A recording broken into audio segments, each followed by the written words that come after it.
हरि उच्चारुनी अनंत पापराशी जातील लया शिक्षण मात्रे तृणाग्नी मेळे समरस झाले तैसे नामे केले जपत हरी।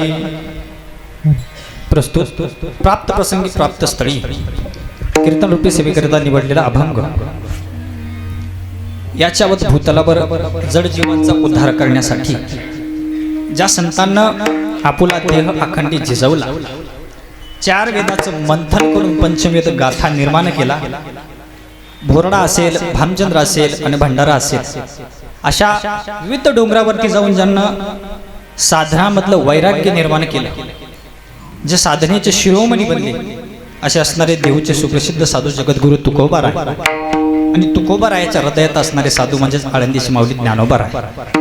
आणि माऊली ज्ञानोबारायाच्या हरिपाठातील हा आपल्या भाषेत सांगायचं झालं तर दुसऱ्या टप्प्यातील दुसरा अभंग आजच्या सेवेसाठी निवडला आहे। विठाला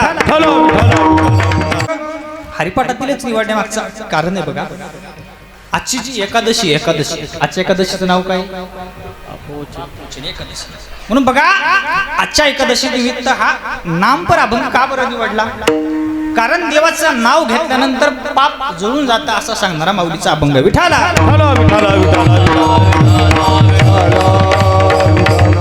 अभंगाकडे वळण्यापूर्वी अल्पमती परिहार देणे वक्त्याचं कर्तव्य असताना तो म्हणजे असा की आपला अविरत चालू असलेला हा एकादशी निमित्त कीर्तन महोत्सव आणि त्यानिमित्तानं आजच्या ह्या पापुंशनी एकादशीचं कीर्तन आमचे परम मित्र आप्पा महाराज असतील, आप्पा महाराज झळके पाटील यांना फोनवरून आम्हाला निमंत्रण दिलं। त्याचबरोबर त्यांचे सर्व सहकारी राजेंद्र भाऊ पवार असतील किंवा ते कमिटीचे सर्व मेंबर असतील, सर्वांच्या वतीनं मला हे मिळालेलं निमंत्रण आणि आज सेवेसाठी उपस्थित महाराष्ट्रातील एक ख्यातनाम गायनाचार्य आमच्या भागाचं भूषण काळे महाराज, कांबळे महाराज असं होतं बघा। ते काय असतं, जवळचं दिसत नाही, डोळ्याला एक लांबचं एक दिसत नाही, जवळचं एक दिसत नाही। मला सांगा तुमच्या डोळ्याचं एकदम जवळ काय हो? डोळ्याचं एकदम जवळ पापणीच्या बी जवळ बुबुळ। हा बुबुळ दिसतं का? नाही दिसत का? बरं इथून संभाजीनगर दिसतं का? नाही। म्हणजे लांबची गोष्ट तसं जवळचं म्हणजे जवळच काय उत्तर म्हणून आमचे कांबळे महाराज आहेत, गवारे महाराज आहेत, बाबांचं नाव देशमाने बाबा, आमचे विनेकरी बाबा आहेत। तसेच आपल्या परिसरातील भजनी मंडळ इकडं गायनासाठी बाबा नाव गायकवाड महाराज आहेत, पवार महाराज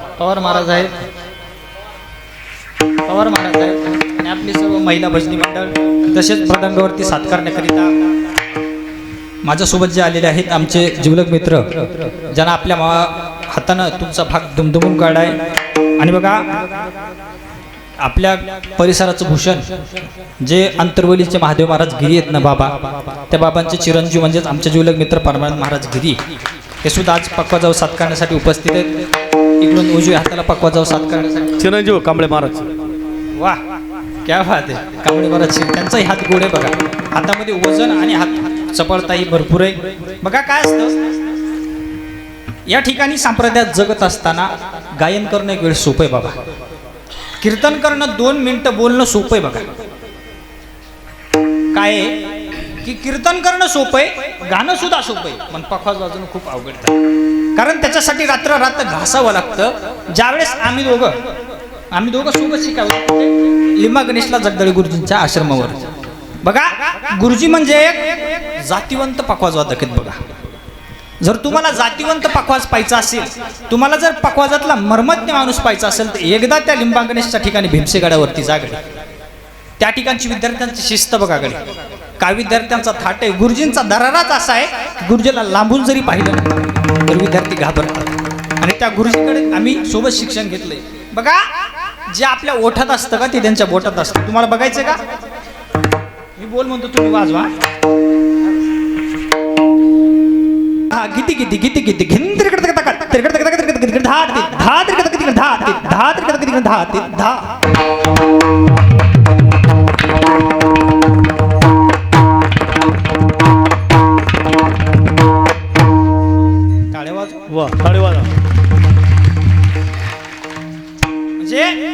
पखवाज जिंकायला खूप अवघड आहे बघा. कारण तिच्यासाठी काय करावं लागतं, रात्रीचं पोरं काय करतात, रात्री 2-2 वाजता रेजाशी उठतात.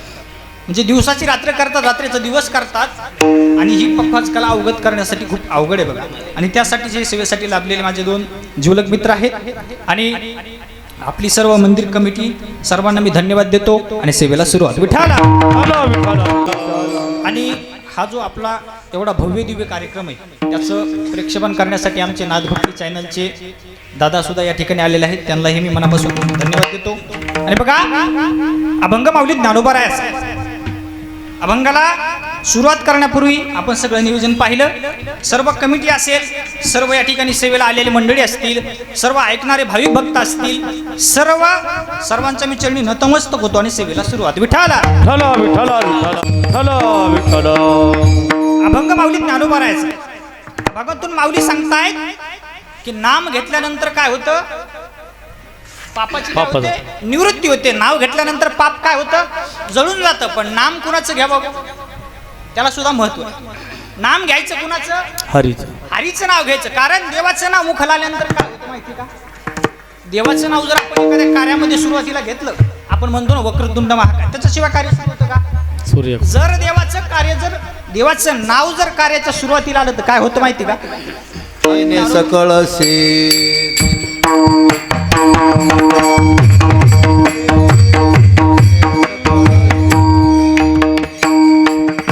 मी आवडे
देवाचं जर नाव एखाद्या कार्याच्या सुरुवातीला आलं तर काय होतं, ते कार्य निर्विघ्नपणे काय होतं, ते पार पडतं. आणि म्हणून देवाचं नाव पवित्र आहे बघा.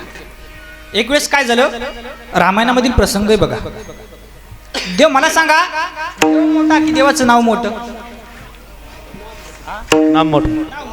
कारण प्रत्येक जण झडतो कशासाठी, कुणालाही काय हवी असते, प्रतिष्ठा. कुणालाही काय हवे असते, कोणीही झडतो कशासाठी, नावासाठी झडतो बघा. देवाचं नाव देवापेक्षा काय मोठे. एक वेळेस काय झालं की रामायणामधला प्रसंग आहे, ज्यावेळेस सीतामातेचं हरण झालं आणि सीतामातेला आणाय जाण्यासाठी सर्व वानरसेना त्या समुद्राच्या कडेला पोहोचली. आणि त्या समुद्रातून पलीकडे जाण्यासाठी, आता समुद्र तो खूप मोठा आहे, पलीकडे जाण्यासाठी त्यांना काय तयार केला, सेतू तयार केला. दगडावरती कोणाचं नाव टाकलं, हा असं बोलत चला, दगडावरती नाव कोणाचं टाकलं, रामाचं नाव टाकलं. आणि राम नाव टाकल्यानंतर दगड पाण्यात सोडून दिला. मग दगड काय झाला, होतो तरला गेला आणि सेतू तयार झाला. पण त्याच रात्री रामप्रभूंनी विचार केला, माझं नाव टाकल्यानंतर दगड तरतोय, मग मी टाकल्यानंतर तरेल का.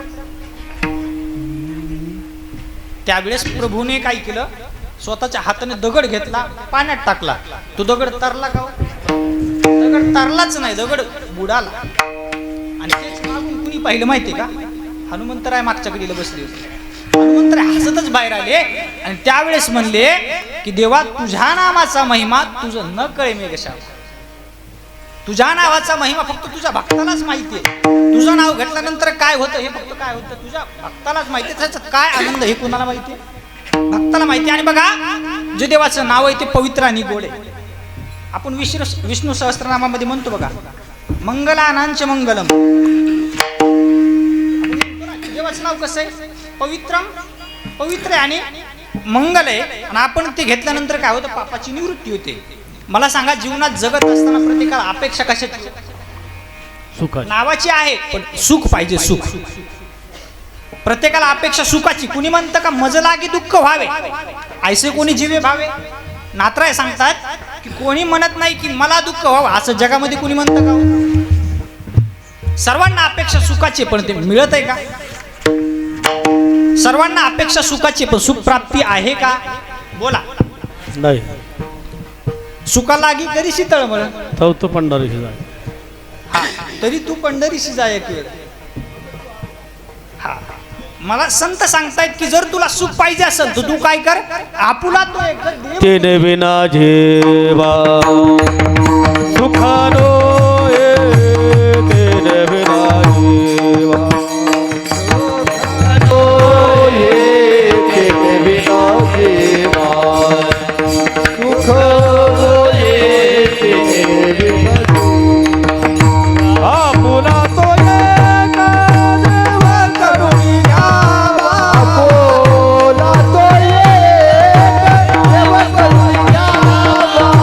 आपुला तो एक देव करुणी घ्यावा. आपुला तो एक देव करुणी घ्यावा.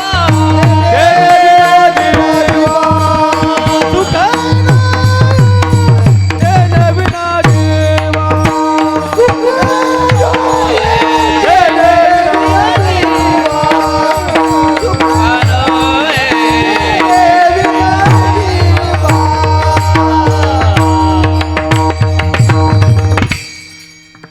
की आपुला तो एक देव करून घ्यावा, त्याने बिन जीवा सुख नये. मला सांगा, आपण आज या ठिकाणी आलात, या मंडपामध्ये बसला, आता उन्हाळा चालू आहे, घरी काम धंदे सुरू आहेत, तरी तुम्ही या ठिकाणी आलात काय?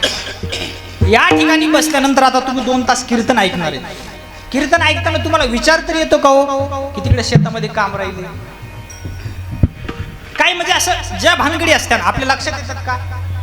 प्रत्येक जण अभंग चालू झाला की काय करतात?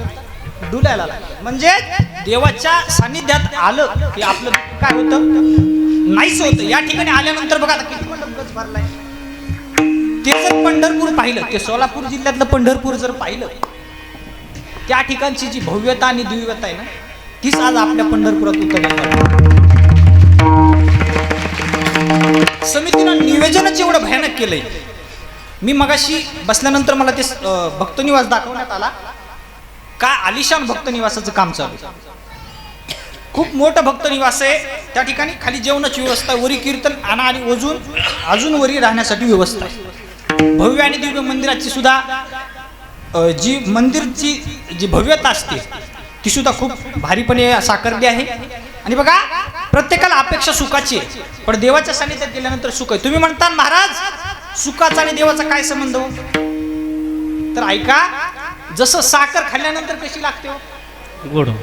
मला सांगा परमानंद महाराज, तुम्हाला राग आलाय, साखर खाल्ल्यानंतर कशी लागते? गोड लागते. तुम्हाला आनंद झाला, खाल्ल्यानंतर कशी लागते? तुमचं दुखायला लागलं, खाल्ल्यानंतर म्हणजे काही हो, साखर कशी लागते?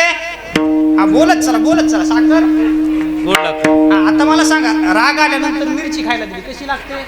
तिखट. म्हणजे ज्याचा त्याचा काय असतो तो गुणधर्म असतो. तुम्ही कशाही परिस्थितीत त्याला आपलंसं करा, ज्याचा त्याचा गुणधर्म असतो. मग काय होतं? तसं देवाचा गुणधर्म काय? साखरेचा गुणधर्म गोडी. साखर दुःखात का किंवा सुखात का कशी लागते? गोड. तसं देवाचा गुणधर्म आहे. देवाच्या जवळ तुम्ही सुखात जा किंवा दुःखात जा, देव तुम्हाला एकच देणार, ते म्हणजे सुख देणार, सुख. आणि बघा, देवा पहिले देव कसा माहिती का? देव पहिले घेतो आणि नंतर देतो. घेशी तेव्हा देशी ऐसा असं शिवदार. संत म्हणतात तो पहिले घेतो आणि नंतर देतो, पण त्याला जास्त काही द्यावं लागत नाही. देव फक्त कशाचा भुकेलाय?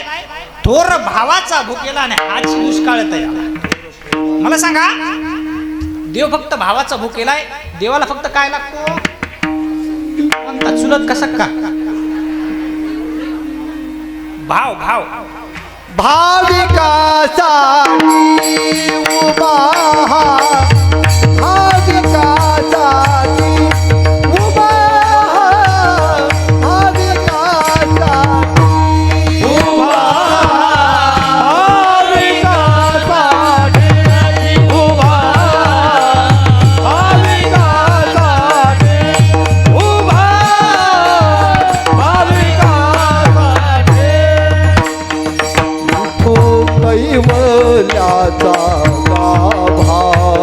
विठू कैवल्याचा गाभा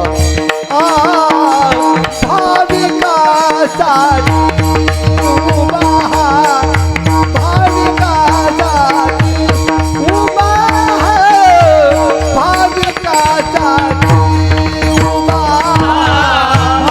भाविकासाठी उभा भाविकासाठी उभा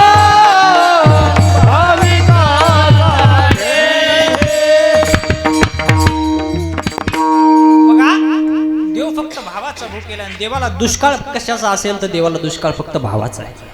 देवाजवळ सगळं काही आहे, कारण जगन नियंता असतोय. मला सांगा आपल्याजवळ जे आहे ते आपलं आहे का सगळं? नाही. आपण जाऊ हा देह घेऊन आलो, तो देह कशाचा आहे माहिती का? देह हा पाचाचा आणीला उसना, देह हा काळाचा. देह काळाचे धन कुबेराचे देह हे काळाचे धन कुबेराचे देह हे काळाचे धन कुबेराचे देह हे काळाचे धन कुबेराचे तेथे मनुष्याचे काय आहे तेथे मनुष्याचे काय आहे तेथे मनुष्याचे काय आहे देता देवा विता देता देवा विता देता देवा विता देता देवा विता हरी हरी देव हे काळाचे धन कुबेराचे हरी हरी देव हे काळाचे धन कुबेराचे आपल्याजवळ जो देह आहे हा सुद्धा आपला आहे का हो? हा देह आपला नाही. बघा नात्राय सांगतात आपल्या पैठण जवळ किती लांब आहे? 50 किलोमीटर. 50 किलोमीटर म्हणजे तुम्हाला जवळ आहे. आपल्या पैठण क्षेत्राचे श्री संत नात्राय सांगतायत हे शरीरात हे जर शरीर या शरीराचा जर धागा तुटला ना, जीवन नावाचा जो धागा असतो तो जर तुटला तर या शरीराचं काय होतं माहिती का? शरीराची होय माती शरीराची होय माती शरीराची होय माती शरीराचे होय माती शरीराचे होय माती अवघे गाणे खोटे अवघे गाणे खोटे शरीराची होय माती शरीराचे होय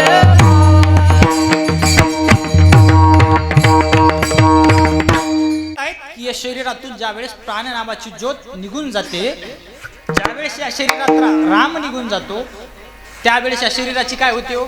माती. माती होते. आणि प्रत्येक जण झटतो तो फक्त पैशासाठी, नावासाठी. मला सांगा शरीरातून राम निघून गेला पैशाचा उपयोग आहे का हो? का नावाचा उपयोग आहे का? बरं तुम्ही मला सांगा शरीरातून जाण्याच्या अगोदर जाऊ द्याच, पण जगत असताना कितीही चांगलं काम करा 40% समाज हा आपल्याला नाव घेतोच. ती तुम्ही एक गोष्ट ऐकली असेल बघा, एक मुलगा असतो आणि एक बाप असतो, ते घोडं घेऊन रस्त्यानं जात असतात आणि घोडं घेऊन जात असताना 4 लोक त्यांना रस्त्यात भेटतात आणि ते त्यांचं चर्चा करतात, काय राव म्हणे घोडं कसलं भारी आहे. आणि दोघं पायी पायी चालले तर मग पुढे गेल्यावर काय होतं, बाप म्हणतो मी तर बाप आहे, हा माझा मुलगा आहे, याला आपण काय करू घोड्यावर बसू. मग तो बाप त्या मुलाला घोड्यावरती बसवतो. पुढे जातात दुसरं गाव लागतं, दुसऱ्या गावातील 2 माणसं पारावरती बसलेली असतात. मला सांगा पारावर बसलेली माणसं काय काम असतं त्यांचं? ते टाळं घेऊन बसतात का ज्ञानेश्वरी घेऊन बसतात? ऐका ना, जर आपल्याला जीवनातून उद्धार करायचा असेल, आपला जर आपल्याला वाटत असेल उद्धार व्हावा, तर ज्ञानेश्वरी आणि गात्याशिवाय आपल्याला पर्याय नाही घडला. रोज का होईना माऊलीच्या ज्ञानेश्वरीच्या 2 जरी ओव्या वाचल्या का तरी आपल्यावर कृपा कोण करतं माहिती का? आपल्याला जर एखाद्या खासदारांजवळ घेतलं तर आपल्याला बरं वाटतं, एखाद्या आमदाराशी आपली ओळख असली तर आपल्याला बरं वाटतं.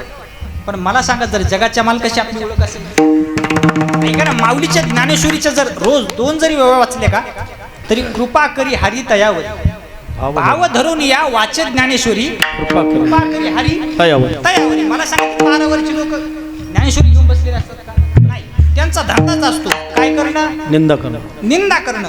बघा ऐका, मित्र कसा असावा? मित्र असा असावा की आपल्या मागे सुद्धा आपलं नाव काढावं. नाहीतर काही मित्र असतात की आपल्या मागे ते काय करतात, आपल्या कुचनिंद्या करतात, आणि ते 12 वर्षी लोक तेच करत असतात. तर त्या गावातून तो घोडा जात असतो, वरी पोरगा बसलेला असतो, खाली बाप चालत असतो. ते 12 वर बसलेले लोक म्हणतात, काय राव त्या पोराला पटत आहे का? म्हातारा बाप खाली चलतो आणि पोरग घोड्यावर बसले. मग पुढे जात ते काय करतात, पुढे गेलं दोघं घोड्यावर बसतात, पुढच्या गावात जातात, आणि पुढच्या गावात गेल्यानंतर अजून तिथले लोक काय म्हणतात, ह्यांना काय अक्कल वगैरे आहे का? म्हणजे ते घोड्याचा जीव बघा, दोघं घोड्यावर बसले. पुन्हा काय करतात, दोघं पाय पाय चालतात आणि घोड्याला पाठकुळी घेतात. पुढच्या गावात गेल्यानंतर पुन्हा अजून 2 लोक म्हणतात, ह्यांना काय कळत का नाही, घोडं पाठकुळी घेत असते कुठे. म्हणजे कितीही चांगलं काम करा, जगत असताना 40% समाज आपल्याला नाव ठेवणार म्हणजे ठेवणारच. म्हणून बघा, नावासाठी जरी झटलं आणि पैशासाठी जरी झटलं ते इथं एक ना एक दिवस सोडून जायचंय. मला सांगा, आपण कमवतो कोणासाठी? बोला ना हा, मुलासाठी. हा, कमवतो कोणासाठी? आवाज येतोय का? आवाज अय पाठीमाग आवाज येतोय? सांगा, आपण कमवतोय कोणासाठी? संसारासाठी, बायकोसाठी, लेकरासाठी, मुलीसाठी. मुला म्हणजे कोणासाठी कमवतोय? संसारासाठी. पण मला सांगा, संसारातून आपल्याला सुख मिळतं का? संसार दुःख मुळ, माऊली सांगतायत, संसार दुःख मुळ चहूकडे इंगळ, विश्रांती नाही कोठे, रात्रंदिवस तळमळ. माऊली म्हणतात, संसार हा फक्त दुःख मुळे. मला सांगा, आपण संसारात अपेक्षा करतो सुखाची, बायकोकडे सुख मिळतं का हो? मिळतं, पण किती मिळतं? क्षणिक सुख असतं ते. संसारात सुख कसं आहे माहितीये का? सुख पाहे जवा पाडे आणि दुःख पर्वता एवढे. तुम्ही जवसाची बी बघितली का? जवस आवाज आहे ना का? आवाज दे बरं थोडा. तुम्ही जवस बघितलंय का? जवस हा हो म्हणा ना. जवसाचं बी केवढं असतं, बारीक असतं. तसं संसारात सुख छोटं असतं, त्यानंतर दुःख मोठं असतं. मला सांगा, आपण अपेक्षा करतो बायकोकडनं, पण ती क्षणिक असते. बघा, क्षणिक अपेक्षा असते. एक उदाहरण सांगतो तुम्हाला. एक जणाचं लग्न होतं आणि लग्न झाल्यानंतर ते नवरीला म्हणतात ना, नाव घे नाव. तुमच्या इकडे म्हणतात का? नाही, मी मराठवाड्यातला, तुम्ही आपले विभाग मराठवाड्याचे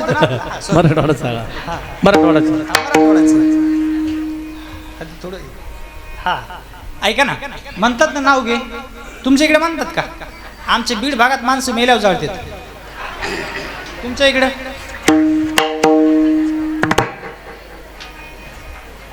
नाही. ती कसं असतं, काही कोसावर गेल्यानंतर भाषा बदलते, काही कोसावर गेल्यानंतर माणसं काही कोसावर गेल्यानंतर भाषा बदलते, काही कोसावर गेल्यानंतर माणसाचे कपडे बदलतात, आणि काही कोसावर गेल्या माणसंच बदलतात.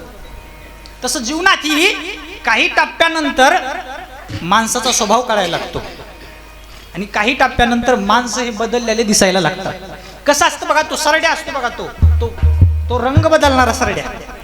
तो सरड्या काय करतो, त्याच्यावर संकट आलं की रंग बदलतो, आणि माणसं गरज संपली की आपला रंग बदलतात.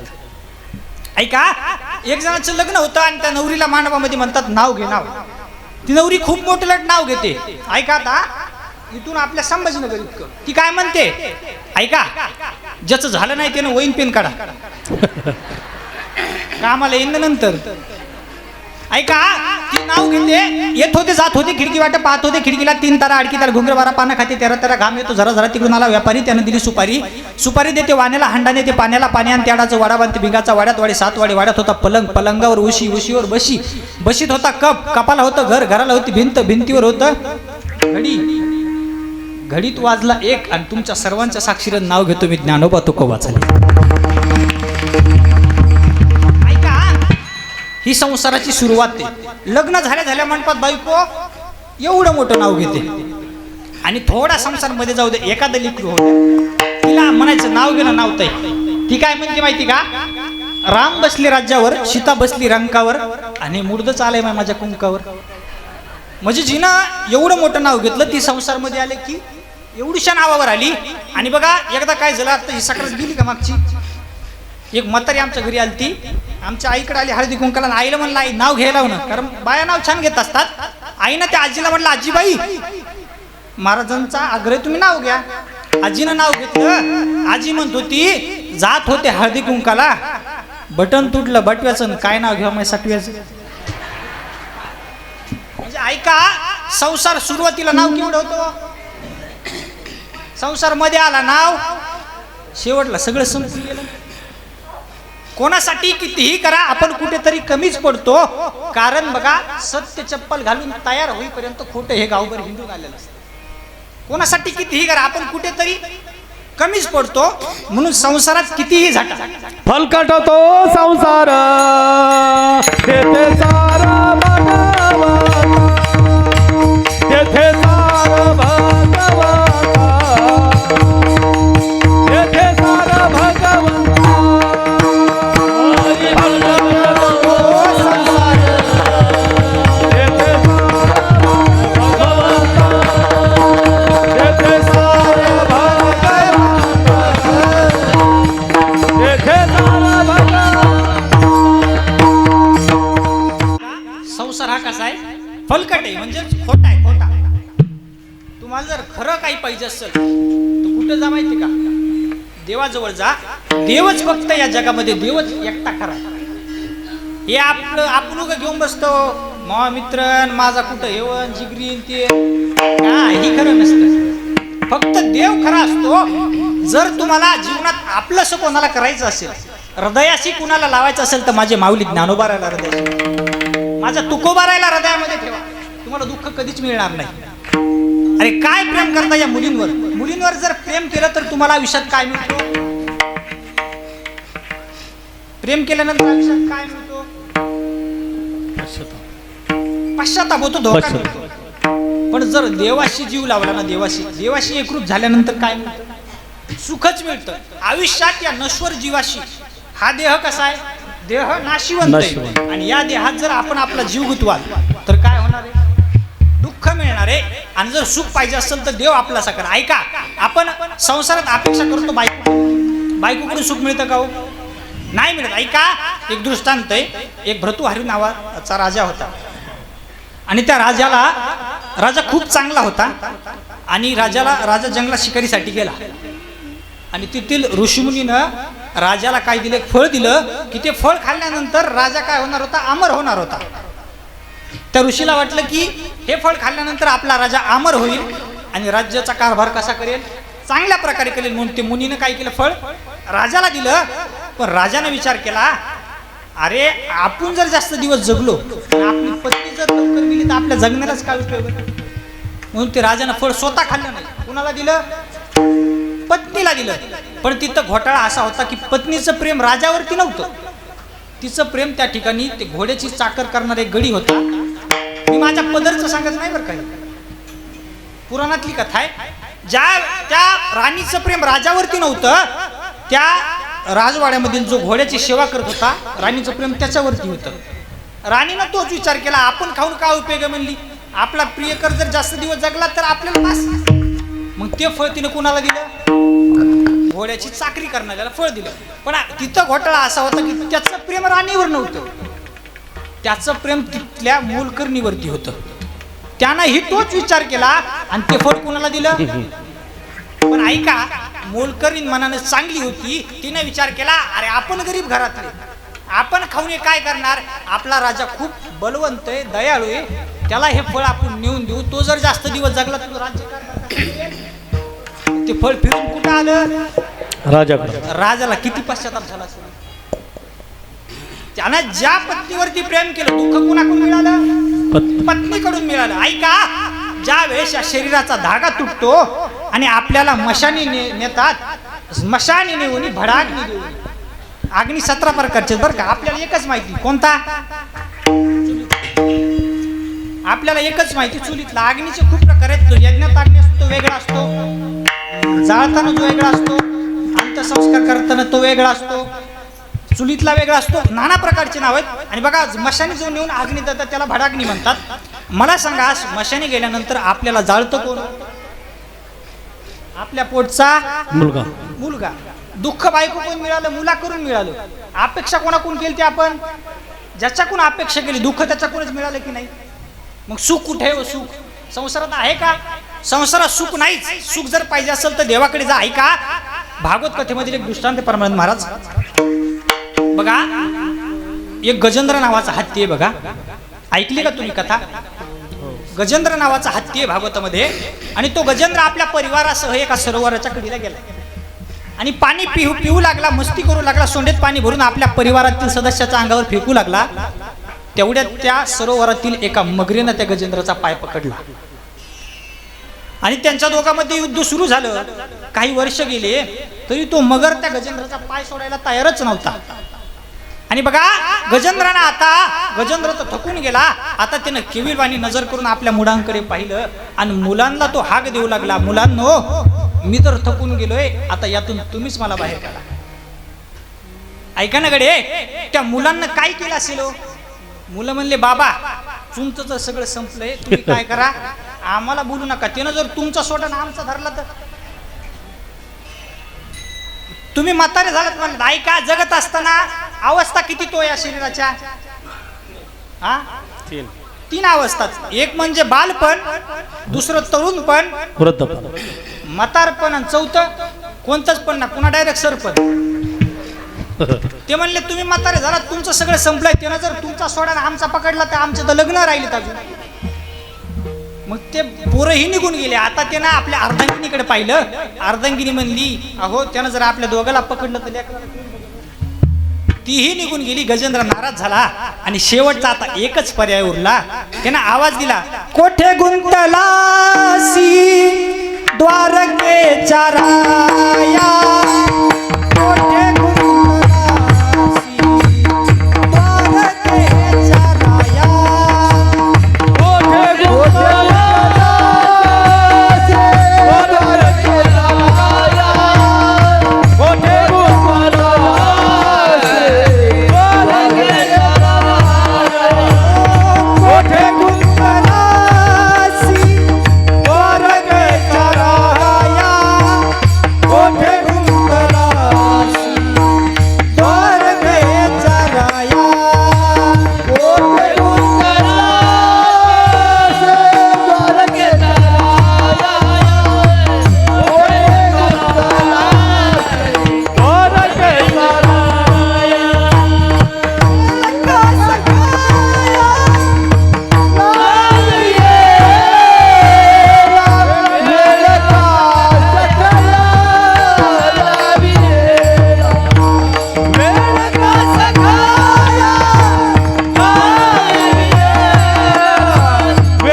देवाला आवाज दिला ना गडे. मला सांगा पत्नीकडे त्यानं पाहिलं, पत्नी आली, लेकराला आवाज दिला, लेकरं आले का? आणि ज्यावेळेस भगवंताला आवाज दिला, ज्यावेळेस सगळे पर्याय संपतात ना, सगळे दरवाजे बंद होतात, तेव्हा फक्त एकच उरतो, तो म्हणजे जगाचा जगनियंता. आणि त्याला देवाला आवाज दिला, देव एका क्षणात तिथं आला आणि देवानं त्या मगरीच्या तोंडातून त्याचा पाय सोडला आणि देव त्याला कुठे घेऊन गेला? वैकुंठाला घेऊन गेला. कारण तुकोबरायचं प्रमाण आहे, अंतकाळी ज्याच्या नाम आले मुका आणि तुका म्हणे सुका पारणारे. गजेंद्राने देवाचं नाव घेतलं आणि कुठे कुठे गेला तो? वैकुंठाला गेला. ऐका, मी माझ्या अभंग बोलते, अभंगाच्या बाहेर नाहीये. त्यानं गजेंद्राने देवाचं नाव घेतलं आणि तो वैकुंठाला गेला. पण गडबड अशी झाली की देव आणि गजेंद्र जायच्या आधी मगर होते का ती वैकुंठात होती. देवानं मगरीला प्रश्न केला, तू तर माझं नाव घेतलं नाही, तू माझ्या भक्ताला त्रास दिलास, तू इथं कशी काय? ती म्हणली, हे बघ देवा, तू जर मला हाकलून लावत असलास वैकुंठातून तर मी उद्यापासून गावात काकडाच होऊ देत नसते. ती म्हणले, तुझा वैकुंठात येण्याचा काकड्याचा काय संबंध? त्यावेळेस त्या मगरीच्या प्रमाण पाठ होतं. ती काय म्हणली माहिती का? काय महिमा गाऊ गुण वर्णू मी किती, गुण वर्णू मी किती, कोटी ब्रह्म हत्या, कोटी ब्रह्म हत्या मुख पाहता जाती. काय भगवंता सांगू मी किती, कोटी ब्रह्म हत्या, कोटी ब्रह्म हत्या मुख पाहता जाती. ने सांगितलं, संतानच लिहिलंय की कितीही पाप असू द्या, तुझं मुख पाहिल्यानंतर निघून जातं. आणि तू ज्यावेळेस त्याला नाही लाल तर मी तुझं तोंड बघितलं. मग तो मला तुझं पाप जळालं हे ठीक आहे, मग तुला वैकुंठात येण्याचा अधिकार कोणी दिला? ती म्हणली, पाप जळालं ह्याच्यावर मी माझं बरोबर झालं, सगळी बेरीज वजाबाकी बरोबर आली, पण वैकुंठात येण्याचं जे पुण्य मला कुठं भेटलं माहिती का? ती म्हणली, तुझं नाव कोणी घेतलं? गजेंद्रानं नाव घेतलं. ती म्हणली, हे बघ, तू जर मला पाप पुण्य समान झालं, तुझं तोंड बघितलं म्हणून पाप पुण्य समान झालं, पण वैकुंठात येण्याचा अधिकार मला इथं भेटला. कुठं? की मी त्याचा पाय पकडला होता. हरि प्राप्तीसी उपाय धरावे संतांचे पाय, संतांचे पाय धरावे संतांचे पाय. हरि प्राप्तीसी उपाय धरावे संतांचे पाय, धरावे संतांचे पाय, धरावे संतांचे पाय. त्यानं सांगितलं, हे बघ, तू जर हाकलून लावित असला तर उद्यापासून मी महाराजाच्या कुणाला पाया सुद्धा पडू देणार नाही. ते आमच्या भागात असतं बघा, कीर्तन झालं का महिला काय करतात, महाराजाच्या पाया पडतात, 10-10, 20-20 रुपये हातावर घालतात.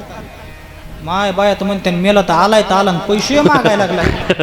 आम्ही तर पैसे आणले नाही, तर नसू द्या, पैसे नसू द्या, मी कुडकं घेतो, मंगळसूत्र घेतो, काय काय असेल ते. विनोदाचा भाग सोडून द्या. ऐका, तो मगर सांगू लागला, हे बघ देवा, त्यानं तुझं नाव घेतलं, मला मंजूर आहे, पण मी त्याचा पाय पकडला होता ना. मग ऐका, नाव घेणाऱ्याचा पाय पकडल्यानंतर जर तो वैकुंठाला जात असेल तर नाव घेणाऱ्या आपल्याचं काय होत असेल? ऐका ना, कारण याच ही घडी देवाचे भजन आणि नाही कोटे. कारण पशु काय पाप पुण्य जाणीती, उत्तम मध्यम भोग भोगिती. ऐका ना, याच देहाला आल्यानंतर देवाचं भजन घडतं. मला सांगा, इकडे लक्ष द्या, हा इकडे लक्ष द्या. मला सांगा की असं कधी ऐकलंय का तुम्ही की 2 मांजरी एका जागा आले तर त्यांना अखंड हरिनाम सप्ताह केलाय? किंवा 2 कुत्रे एका जागा आले तर त्यांना एक कीर्तन केलं, असं ऐकलंय का कधी? पण असं ऐकलंय का की 5-6 माणसं एका जागा आले त्यांना दिंडी काढली? ऐकलंय का? माणसं एका जागा आले त्यांना दिंडी काढली, माणसं एका जागा आले त्यांना हरिकीर्तन ठेवू, असं ऐकलंय ना आपण? कारण याच ही घडे देवाचं भजन आहे. ऐका, याच देहाला आल्यानंतर देवाचं भजन घडतं आणि ते माणसानं करावं. कारण पशु का होत पनैया नरखा कुचू ना होय, नर करणी करे सो नरका नारायण होय. तुम्ही म्हणता नाही काय म्हणलं गड्या? त्या पुणे भागात कीर्तन होतं माझं, आणि मी जरा कसं असतं, कालच कीर्तन होतं, मी जरा हिंदी बोलू लागलो. मी असं सांगू लागलो की जब कृष्ण कन्हैया वृंदावन से जा रहे थे, जब अक्रूर जी कृष्ण कन्हैया को ले जा रहे थे, तब सारी गोपियां शोक मना रही थी. मी असं सांगू लागलो. त्या 2 पुन्हा कीर्तन झालं, पंगत बसली, 2 म्हाताऱ्या माझ्या मागं बसल्या.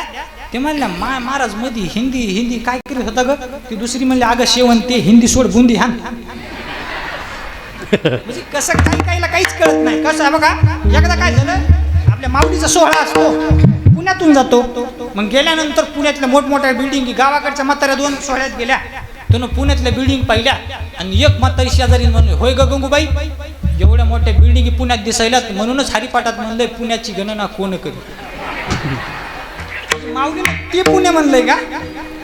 एकदा काय झालं, परमान महाराज एकदा मी कीर्तनाला चाललो आणि आमच्या शेजारी एक काकू राहतात. त्या काकूला म्हणलं, अहो काकू तुम्हाला माहिती का हो? तो शेजारचा पप्प्या कोमात गेला. काकू म्हणले, त्यांचं काय माय मोठी माणसं ती कुठे बी जाते. म्हणजे कशालाच अर्थ नसतो. ऐका, जर पाय पकडणाऱ्याचं जर आपण हे केलं तर आपण कुठे जातो? वैकुंठाला जातो. मी सांगत होतो की नरका पशु का होत पनैया, नरखा कुचू ना होय, नर करणी करे सो नरका नारायण. म्हणजेच गाय जर मिली, ऐका, गाय जर मिली, म्हैस जर मिली तर तिच्या चमड्याचं काय बनतं? काहीतरी बनतच. पक्वाजाला कातड कशाचे बाबा? महाराज पक्वाजाला कातड गाईचं कातडे, ऐका, पक्वाजाला म्हैशीचं कातडे पण मेलेल्या. हा, तर कातड्याचं काही ना काय होतं. चप्पल जी असते आपल्या चमड्याची, चमडा कशापासून बनतो? कातड्यापासून. म्हणजेच पशु का होत पनैया, पनैया म्हणजे चप्पल. पशुच्या कातड्यापासून चप्पल बनते. पशु का होत पनैया, नरका कुचू ना होय. आपल्या शरीराचं काहीच होत नाही. पण ऐका, पुढे ऐका, पशु का होत पनैया, नरका कुचू ना होय, पण नर करणी करे तो नरका नारायण. माणसात अशी ताकद आहे, जर माणसानं कर्म चांगलं केलं ना गड्या तर माणसाचा देव व्हायला उशीर लागेल. ऐका ना, तुम्हाला जर ऐकायचंच आहे ना तर जगायचं असेल तर फक्त धर्मासाठी जगा गड्या. जो माणूस धर्मासाठी जगतो, धर्मासाठी कार्य करतो, तो गेल्यानंतरही त्याचं कार्य शिल्लक राहतं. आता तो एक छावा नावाचा चित्रपट आलाय बघा. अरे काय कार्य केलं माझ्या शंभूराजांना. अरे शंभूराजांना जो धर्मासाठी लढा दिला गडे, तो लढा एकदा पहा गडे. अरे तो राजा कसा होता तुम्हाला बघायचा का? अरे राजा कसा होता? शंभूराजानं धर्मासाठी आपलं बलिदान दिलं गडे. त्या संगमेश्वराच्या तीरावरती राजाला पकडण्यासाठी जे सैन्य आलं होतं, ते अफाट सैन्य होतं. मुघलांचं कितीतरी लाख सैन्य होतं. ते सैन्य राजाला बघायचं, राजाला पकडण्यासाठी पुढे यायचं. अरे लाखोचं सैन्य राजाला पकडण्यासाठी एक पावलं पुढे सरकायचं. शंभूराजानं नुसती नजर मागं फिरू द्या, 2 पावलं ते सैन्य मागं सरायचं. अरे काय ताकद असेल त्या नजरेमध्ये. अरे पण माझा राजा आपल्याच गद्दारामुळे पकडला गेला. राजाला पकडण्यासाठी औरंगजेब आलाच नव्हता. राजाला पकडण्यासाठी औरंगजेब नव्हता आला, मुकरब खान नावाचा त्याचा सरदार आला होता. आणि राजाला पकडलं गेलं. आणि शेतकऱ्याच्या शेताच्या बांधावरून राजाला नेलं जात होतं. पण शेतातल्या शेतकऱ्याला माहित नव्हतं माझा राजा काही देतोय. अरे तो मुकरब खान असा पळत होता शंभू राजाला घेऊन जसं की त्याच्या मागं कुत्र लागले. आणि शेतकऱ्याच्या बांधावरून राजाला नेलं जात होतं. पण शेतकऱ्याला माहित नव्हतं माझा राजा काही देतोय. अरे किल्ल्याच्या तटबंधावरून राजाला नेलं जात होतं. पण किल्ल्याच्या पहिरेदाराला माहित नव्हतं माझा राजा काही देतोय.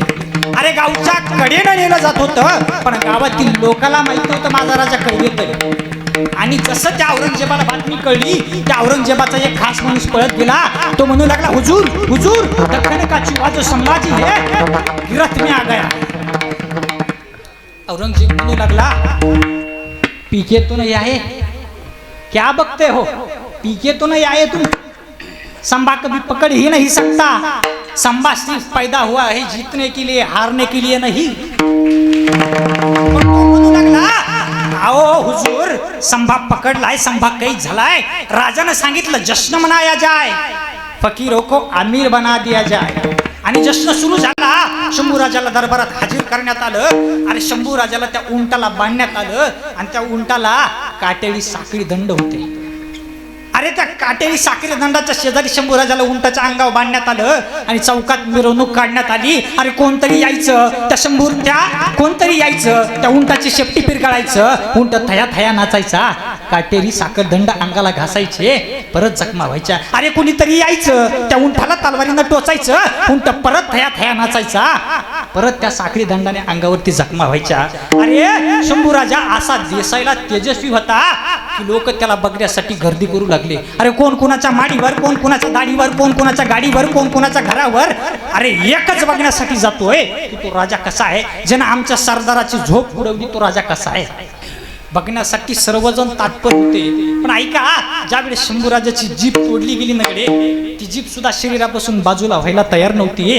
कारण ती जीभ म्हणत होती, आजपर्यंत या जिभेनं हर हर महादेवच्या घोषणा दिल्या, आता ती जीभ शंभूराजापासून दूर जायला तयारच नव्हती.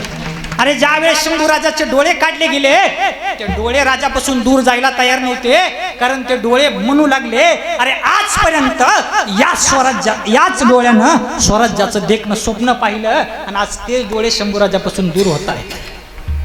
अरे ज्या वेळेस शंभूराजांचे बोट कापले त्यावेळेस ते बोट सुद्धा दूर व्हायला तयार नव्हते, कारण ते बोट सांगू लागले अरे याच हातानं तलवार पकडलीये, याच हातानं दुश्मनांच्या छात्या फोडल्यात. तोच हात आज शंभूराजापासून दूर जायला तयार नव्हता.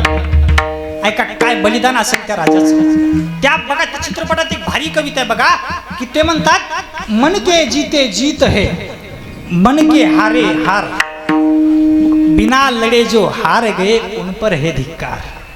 राजे सांगतात आपल्या मनानं जर ठरवलं गडे तर आपला विजय निश्चित आहे, पण आपण जर मनानं ठरवलंच नाही तर आपली हार नक्की. आपल्यावरती विश्वास असावा, सगळ्यात मोठा मीच आहे असं कोणी समजू नये, पण मी पण कमी नाही असं पण समजू नये.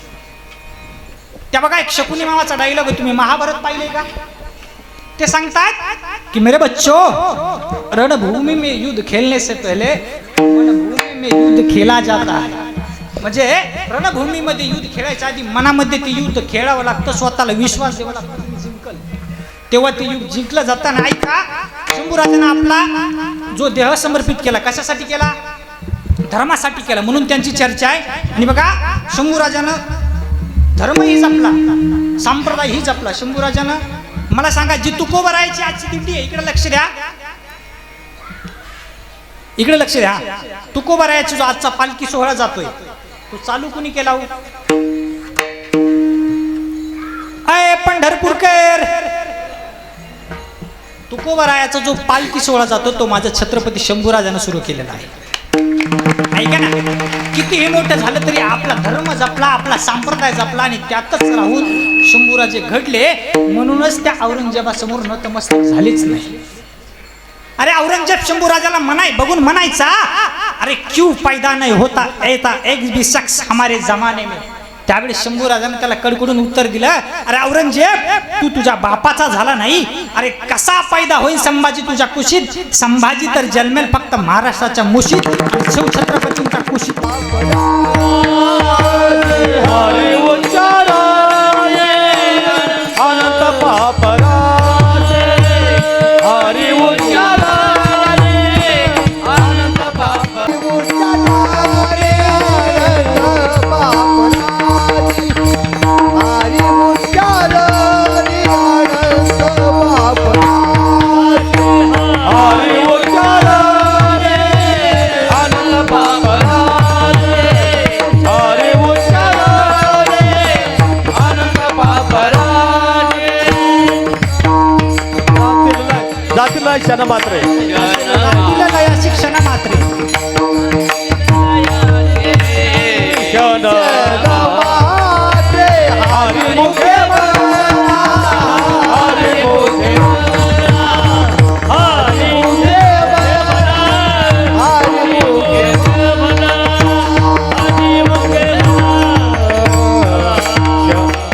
सांगतायत की जर तुम्ही हरीचं नाव घेतलं तर तुमच्या कितीही मोठ्या पापाच्या राशी असू द्या त्या काय होतील? जळून जातील. म्हणजे नामात तेवढी ताकद आहे. गड्या ऐका, माझं कीर्तन संपत आलं. कीर्तनाच्या शेवटचे 15 मिनिटं राहिलेत गड्या. मी सांगून जाईल जर जगायचं असेल तर धर्मासाठी जगा, जगायचं असेल तर आपल्या आईबापासाठी जगा. ऐका, जगायचं असेल तर नेत्यासाठी कधी जगू नका, कारण नेते फिरतात गाडीत आणि कार्यकर्ता कशावर फिरतो? टू व्हीलरवर. नेते मोठमोठ्या गाडीत फिरतात. कशात? त्यांच्या गाड्या असतात फॉर्च्युनर, स्कॉर्पिओ, इंडोवर, त्यांच्या त्या गाड्या असतात. आणि आपलं हायच आपले कार्यकर्ता हायच मोटरसायकल झेंडा घ्यायचा आणि त्यांच्या मागं निघायचं. ऐका ना कडे, जगायचं असेल तर धर्मासाठी जगा, आपल्या बापासाठी जगा, आपल्या आईसाठी जगा. अरे आई सांगणारे तुम्हाला भरपूर जण भेटतील, पण बाप कुणी सांगत नाही कडे. ऐका ना, आयुष्यात बाप काय असतो मी सांगेन कडे. ऐका ना, बाप असतो आणि ढाला असतो कडे. आयुष्यात जर बाप नसेल ना तर आयुष्य सुन आहे कडे. आयुष्यात कोणी असो नाही तर नसो, बाप नावाची व्यक्ती जर आयुष्यातून गेली ना गडे तर घराची राख रांगोळी झाल्याशिवाय राहत नाही. म्हणून बाप नावाची व्यक्ती जर आयुष्यातून गेली ना गडे तर घराची राख रांगोळी झाल्याशिवाय राहत नाही. तो कवी सांगतो कडे, बाप तलवार ढाल, बाप पेटती मशाल. तो काय सांगतो ऐका ना. तो म्हणतो बाप तलवारीसारखा धारदार असतो, तो ढालेसारखा आपल्या परिवारावर येणारा प्रत्येक घाव सहन करत असतो. ऐका ना, बाप कधी रडतो माहिती का? बाप फक्त 2 वेळेस रडतो गड्या. एक म्हणजे आपल्या लेकीच्या लग्नामध्ये, आणि दुसरा म्हणजे आपली जन्मदाती अवलाद जर खराब निघाली ना तर बाप रडतो गड्या.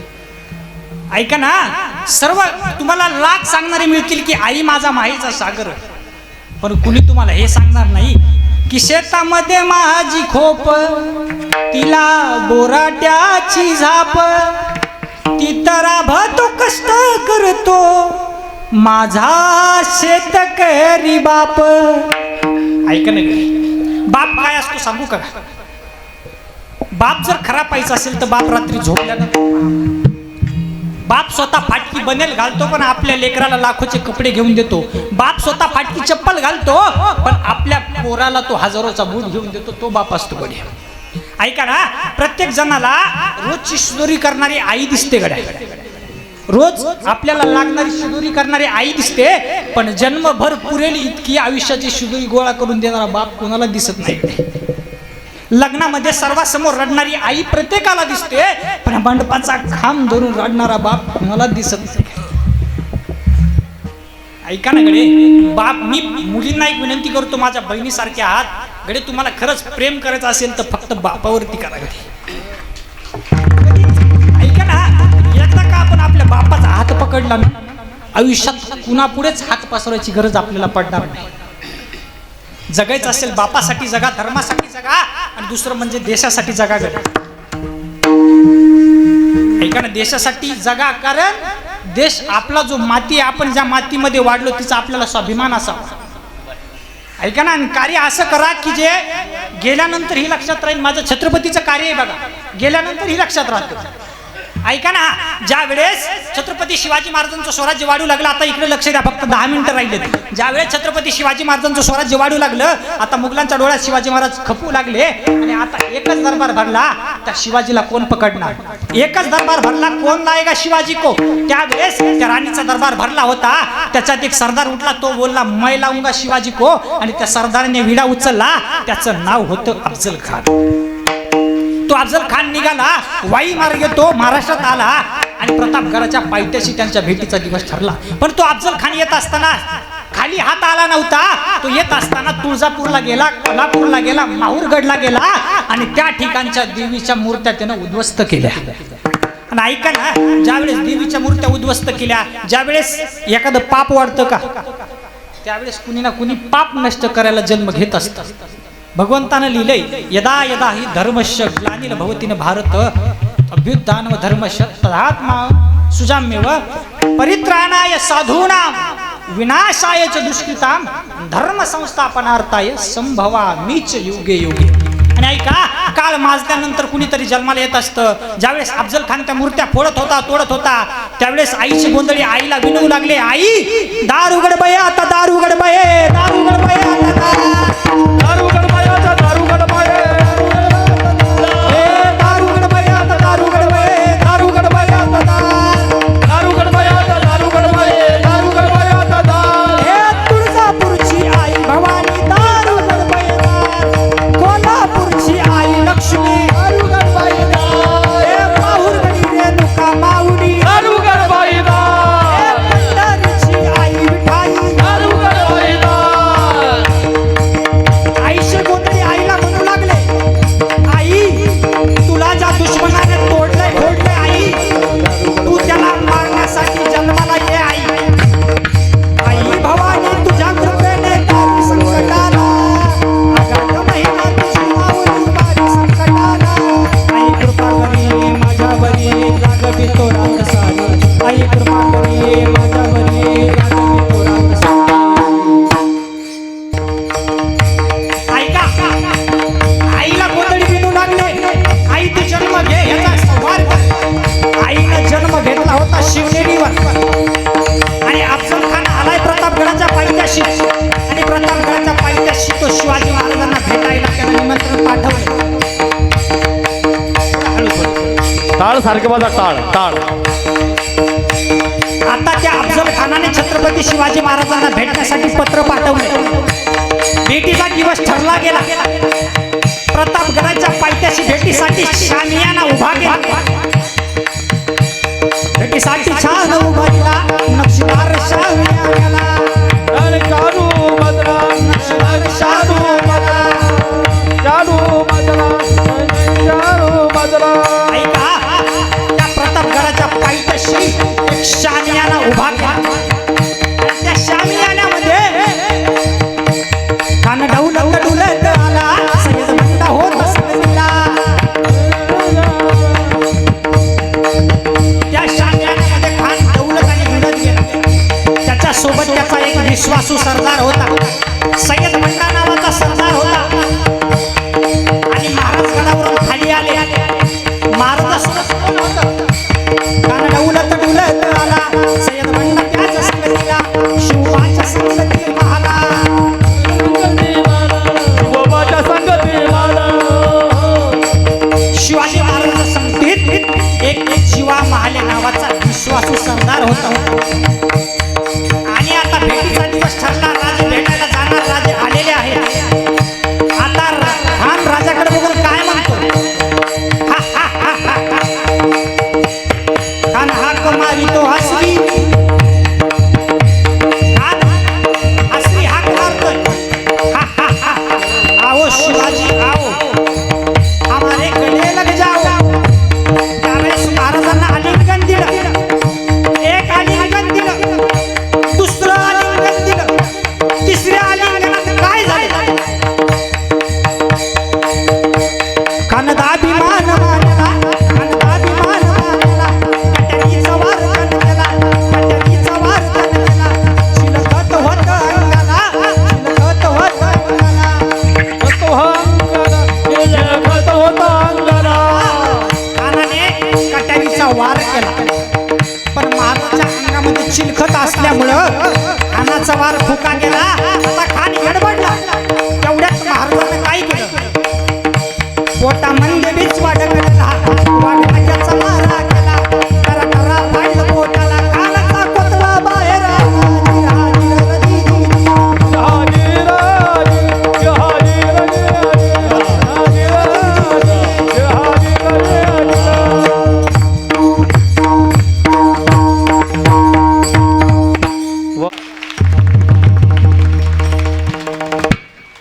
अजून लमट होतं पण थोड्यात का बास केलं?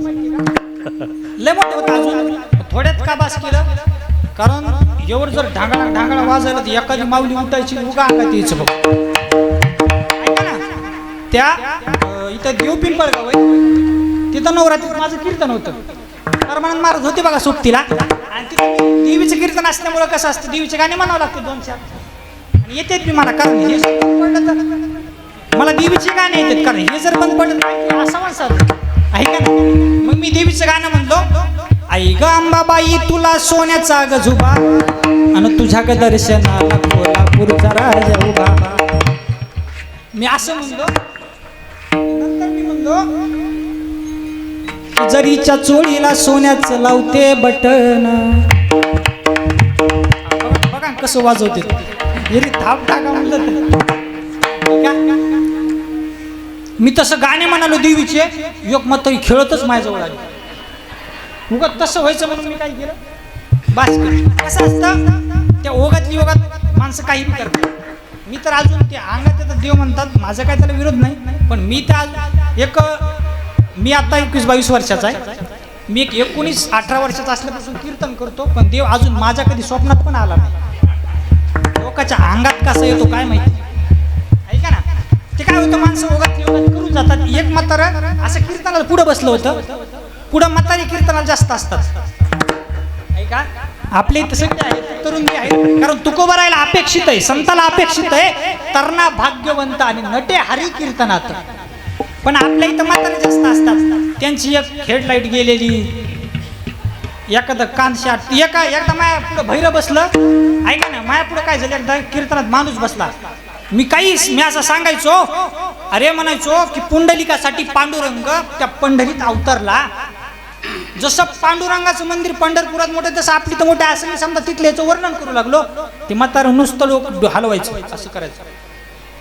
मला वाटतं लयच हुशार आहे मी असा भेद बोललो ना जरा मला वाटतं हुशार माणूस चुकलं काही तर अपमान होऊ नये मी भेद बोलू लागलो आणि बाहेर कीर्तन झाल्यावर कमिटीला म्हणलो का ते पुढं बसलेले बाबा लयच हुशार होती वाटतं बाबा कारण माझ्या प्रत्येक बोलण्याला असं असं करायचे ते म्हणले हुशार नाही ते बाहेर रे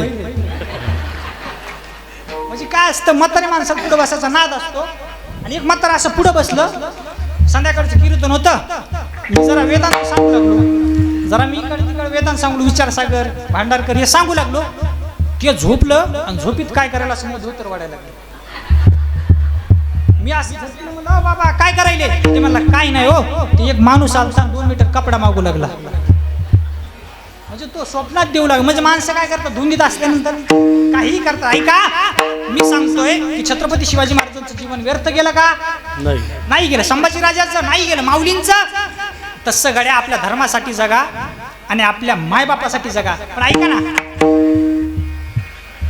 ना गडे जर ज्या क्षेत्रात तुम्हाला जायचं त्या क्षेत्रातला बाप माणूस वगैरे आईबापाची इच्छा असेल ना ती इच्छा पूर्ण करा आणि काय हो त्या क्षेत्रातला बाप माणूस हो ऐका ना पण बापानं सुद्धा आणि आईनं सुद्धा मुलांना ज्या क्षेत्राची आवड आहे त्या क्षेत्रात जाऊ द्या ऐका ना कारण मुलं काय करत असतात आई बापाकडे बघून वाढत असतात बाप घरात जसा करेल मुलं काय करत असतात तसंच करत असतात कारण माऊलीने ज्ञानेश्वरी सुद्धा लिहिलं वडील जे जे करते तया नाम धर्म ठेवती येरानुष्ठी सामान्य सकळ जसं बाप करतो तसं काय मुलं काय करत असतात त्याला बाप सुद्धा धड लागते बाप सुद्धा चांगले लागते तेव्हा मुलं चांगल्या वळणाला जात असतात ऐका ना कसं असतं एक दृष्टांत देतो एक असाच उन्हाळा होता आणि एक आंब्याची बाग होती आणि त्या आंब्याच्या बागेला लय आंबे लागले होते त्या आंब्याचा मलक त्या आंब्याच्या बागेची राखण करत बसला आणि दुपार झाली थोडा आवाज स्वर दुपार झाली म्हणून तो जेवणासाठी घरी गेला ते कळलं की गावातला एक पोरगा आला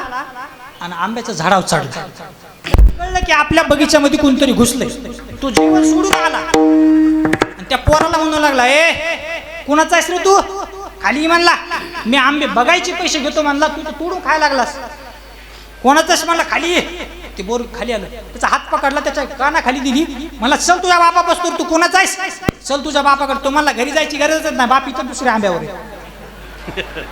ज्यांना कळलं ते हसा ज्यांना नाही कळलं ते थोड्या प्रसाद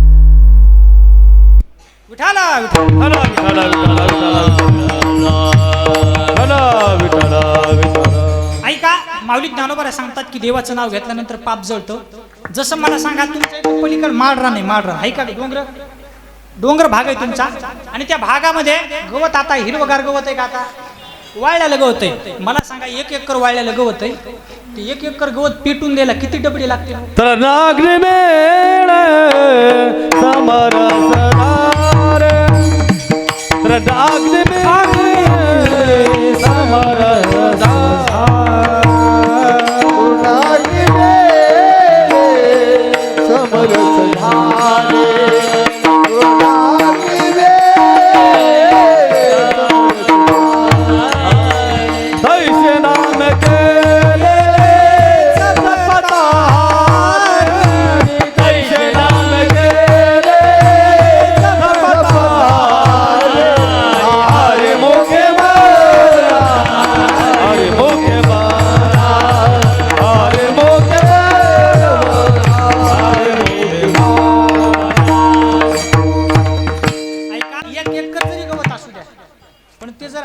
संपर्कात आलं की त्याचा लगेच भुगाच होतो जसं गवत अग्नीच्या संपर्कात आल्यानंतर राख होतं तसं पाप जर नामाच्या संपर्कात आलं तर त्याची राख होते माऊली सांगतायत की जर तुम्हाला पाप नाहीसं करायचं असेल तर हरीला आपलंसं करा हरीचं नाव घ्या आणि शेवटच्या चरणात माऊली सांगतायत की हरी इतका मोठा आहे हरी इतका मोठा आहे की वेदांना सुद्धा त्याचा अर्थ कळत नाही वेदांनाही नाही कळला अंत पार याचा हरी माझा एवढा मोठा आहे म्हणून वेदांना उपनिषदांना तिथं डोकंच लावू नका माऊली सांगतात की हरीचं नाव मोठं आहे आणि आपण ते नाव घेऊ आता ऐका इकडे बघा आता थोड्या वेळा झालं 2 मिनिटं हा तर महिला मंडळ माझ्या मागं म्हणती ना लक्ष नाही इकडे महिला मंडळ पुन्हा पुरुष मंडळ बघू कुणाचं मतदान जास्त पडतं पार्टी कुणाची जिंकून येते बघू आता बघू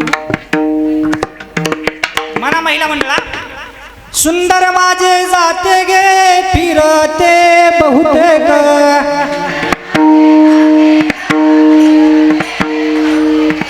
ओव्या गाऊ कौतुके तू ये रे बाळ विठ्ठला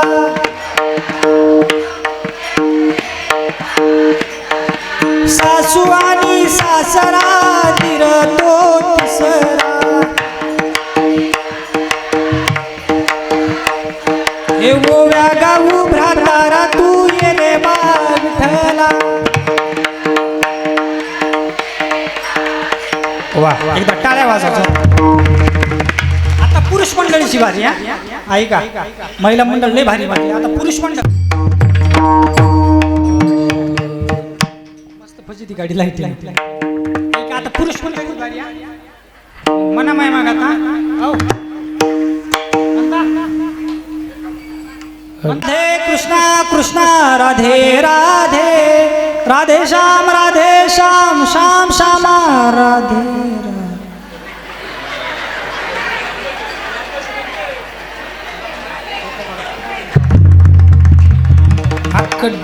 डिपॉझिटच जप्त केलं निवडून ते येणं लांबच विनोदाचा भाग सोडा प्रेमानं भजन करून सगळेजण हात वर करा कॅमेरा शूटिंग आहे मस्त हात वर करा प्रेमाने भजन करा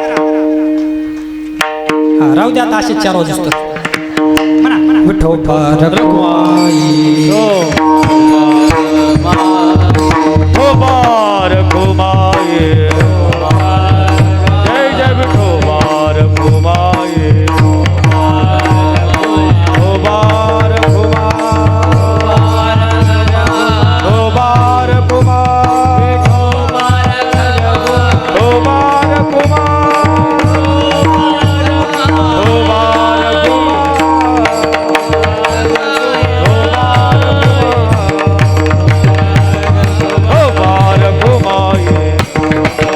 जय जय विठोबा रघुमाई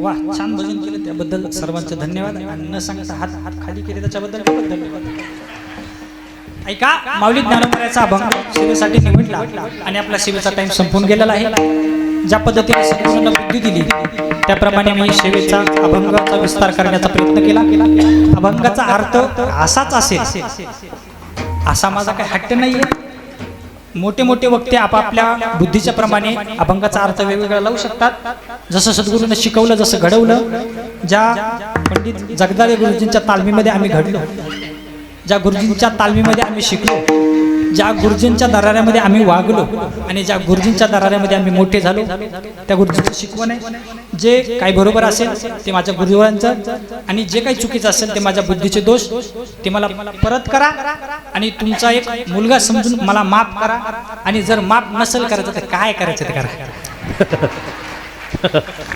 हा ऐका झालेली सेवा रुक्मिणी प्राण संजीवन पांडुरंग परमात्म्याच्या चरणी समर्पित करतो माऊली ज्ञानोबाराच्या चरणी समर्पित करतो आणि परत एकदा या सेवेसाठी निमंत्रण दिलेले आम्हाला वारंवार फोन करणारे आमचे जीवलग आप्पासाहेब महाराज झळके पाटील असतील किंवा समितीचे अध्यक्ष राजेंद्र भाऊ पवार असतील किंवा आमचे सोबत आलेले परमानंद दादा असतील यांना वारंवार कॉन्टॅक्ट करून तारीखीचं लक्षात करून दिलं येताना तर भरपूर फोन केले कधी आलात कुठं आलात कसे आलात तर जाताना महाराज उलताला काय का करता नाही म्हणजे तसं ते प्रेमळ आहेत बघा प्रेमळ स्वभावाचे आमचे आप्पा महाराज असतील सर्वांना मी धन्यवाद देतो कमिटीनं सुंदर असं नियोजन केलं बघा ना कसलं मोठं नियोजन आहे कसली भरगच्च पब्लिक आहे बसण्यासाठी मंडप आहे किती मोठा हार कसला भारी हार आहे मला वाटत नाही की माझ्या लग्नात सुद्धा असला हार घालते मला म्हणजे छान असं नियोजन आहे सर्वांना धन्यवाद देतो सेवेसाठी उपस्थित सर्वांना धन्यवाद देतो आपल्या दादांचं नाद भक्ती हे यूट्यूबला चॅनल आहे त्या चॅनलला सर्वांनी सबस्क्राईब करा लाईक करा, बेल आयकन दाबायला विसरू नका. नाही का ते करा. आणि सर्वांचे धन्यवाद देतो आणि सेवा या ठिकाणी समर्पित. ज्ञानेश्वर माऊली ज्ञानराज माऊली ज्ञानेश्वर माऊली ज्ञानराज माऊली ज्ञानेश्वर माऊली जय विठ्ठल जय तर जगायचं असेल तर फक्त धर्मासाठी जगा गड्या. जो माणूस धर्मासाठी जगतो, धर्मासाठी कार्य करतो, तो गेल्यानंतरही त्याचं कार्य शिल्लक राहतं. आता तो एक छावा नावाचा चित्रपट आलाय बघा. अरे काय कार्य केलं माझ्या शंभूराजांना. अरे शंभूराजांना जो धर्मासाठी लढा दिला गडे, तो लढा एकदा पहा गडे. अरे तो राजा कसा होता तुम्हाला बघायचा का? अरे राजा कसा होता? शंभूराजानं धर्मासाठी आपलं बलिदान दिलं गडे. त्या संगमेश्वराच्या तीरावरती राजाला पकडण्यासाठी जे सैन्य आलं होतं, ते अफाट सैन्य होतं. मुघलांचं कितीतरी लाख सैन्य होतं. ते सैन्य राजाला बघायचं, राजाला पकडण्यासाठी पुढे यायचं. अरे लाखोचं सैन्य राजाला पकडण्यासाठी एक पावलं पुढे सरकायचं. शंभूराजानं नुसती नजर मागं फिरू द्या, 2 पावलं ते सैन्य मागं सरायचं. अरे काय ताकद असेल त्या नजरेमध्ये. अरे पण माझा राजा आपल्याच गद्दारामुळे पकडला गेला.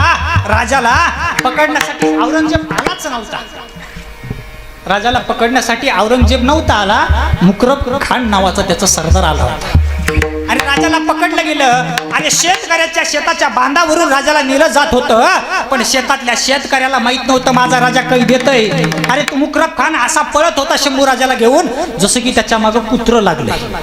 आणि शेतकऱ्याच्या बांधावरून राजाला नेलं जात होतं, पण शेतकऱ्याला माहित नव्हतं माझा राजा काही देतोय. अरे किल्ल्याच्या तटबंधावरून राजाला नेलं जात होतं, पण किल्ल्याच्या पहिरेदाराला माहित नव्हतं माझा राजा काही देतोय.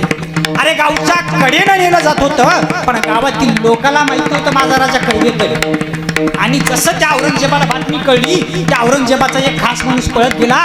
तो म्हणू लागला, हुजूर हुजूर दख्खन का चुहा जो संभाजी है गिरफ्त में आ गया. औरंगजेब म्हणू लागला, पीछे तो नहीं आए, क्या बकते हो, पीछे तो नहीं आए तुम. संभा कभी पकड़ ही नहीं सकता. संभा सिर्फ पैदा हुआ है जीतने के लिए, हारने के लिए नहीं. म्हणू लागला, आओ हुजूर, संभा पकडलाय, संभा कैद झालाय.